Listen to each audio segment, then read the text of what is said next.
They call me the handler. I'm the one who brokers deals between the forces of good and evil. You might think that makes me a powerful figure, someone with a foot in both worlds, and you'd be right. But trust me when I say this.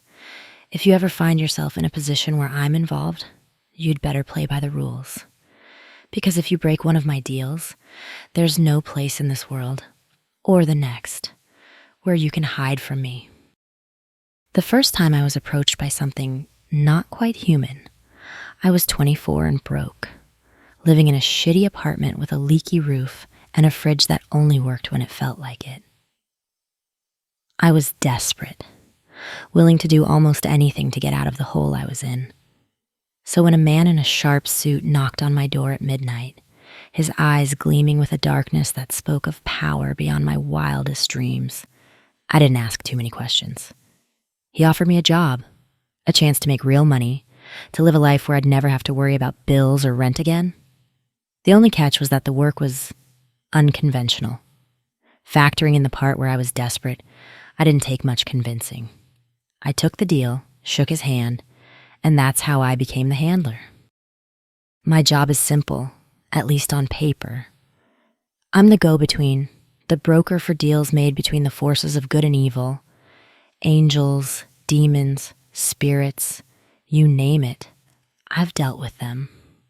They come to me when they need something, when they need to strike a bargain, and I make sure the terms are clear. The deals can range from simple to complex, but they all have one thing in common. There are consequences if the terms are broken. And trust me, you don't want to break one of these deals. Over the years, I've handled countless transactions. I've seen things that would drive most people mad, horrors that would leave a lesser person trembling in a corner. But I've learned to keep my cool, to stay detached. Because in this line of work, emotions can get you killed, or worse. One of my most memorable deals happened about 5 years ago. A man named Vincent came to me, desperate for help. He'd gotten himself into some deep shit, made a deal with a demon to save his wife from a terminal illness. The demon had delivered, cured her of her cancer, but now it was time for Vincent to pay up. The terms of the deal were simple. In exchange for his wife's life, Vincent had agreed to give up his soul after 5 years. But as the deadline approached, Vincent got cold feet. He couldn't bear the thought of leaving his wife behind, of spending eternity in hell. So he came to me, hoping I could find a loophole, a way out.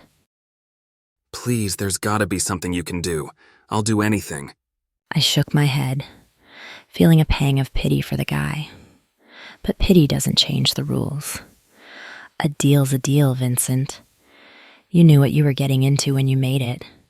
He clenched his fists, his knuckles turning white. There has to be a way, please. I'll give you anything.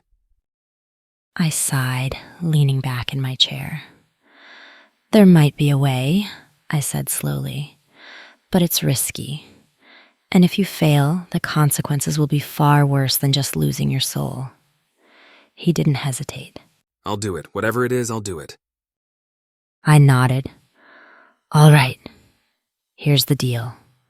You can try to renegotiate with the demon, but if you go back on your word, if you try to cheat him, the demon will take more than just your soul. He'll take your wife's too. And trust me, Vincent, that's not something you want to happen. Vincent swallowed hard, but he nodded. I made the arrangements, set up the meeting with the demon. Vincent was nervous, but determined. I could see it in his eyes. He was willing to do whatever it took to save his wife. I respected that, even if I knew it was a dangerous game he was playing.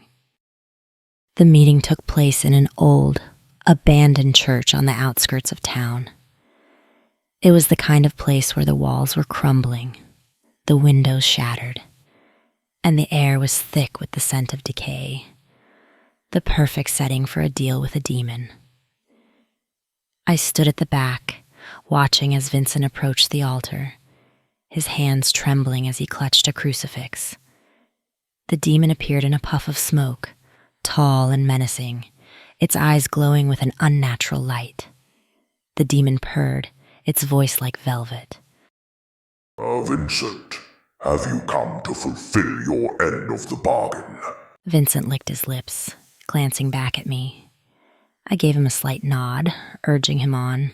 I want to renegotiate. I can't leave my wife. Please, there has to be another way. The demon chuckled, a deep, rumbling sound that made the hairs on the back of my neck stand up. Another way? You dare to renegotiate our deal? You made a promise, Vincent, and now you want to break it.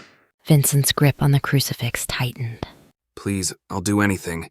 The demon's eyes narrowed, its smile widening to reveal rows of sharp, jagged teeth. Anything you say. Very well. I will offer you a new deal.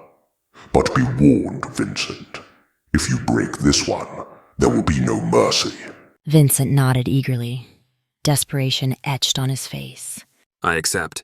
The demon leaned in close, its voice a low, sinister whisper. In exchange for your soul, I will give you 10 more years with your wife.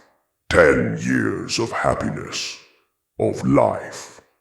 But at the end of those 10 years, I will take not just your soul, but hers as well. Vincent's eyes widened, and he glanced back at me, his face pale. I could see the fear in his eyes, the realization that he was in too deep. But he was too far gone to back out now. I accept. The demon's grin widened, and it reached out, placing a clawed hand on Vincent's shoulder. Then it's done. With a snap of its fingers, the demon vanished, leaving Vincent standing there, trembling. He looked back at me, his eyes filled with a mixture of relief and dread. 10 years, I said quietly, stepping forward. Make them count, Vincent, because when the time's up, there's no going back. He nodded, his face ashen. Thank you. Thank you for giving me more time. I didn't respond. There was nothing more to say. Vincent had made his choice, and now he had to live with it. The years passed quickly, and Vincent and his wife lived a good life, at least for a while. But as the 10-year mark approached, the fear returned. He came to me again, begging for help, pleading for a way out. But there was nothing I could do. A deal with a demon is binding, and there are no loopholes, no escape clauses. When the 10 years were up, the demon came for him. And this time, it didn't come alone. I wasn't there to witness it, but I heard the stories.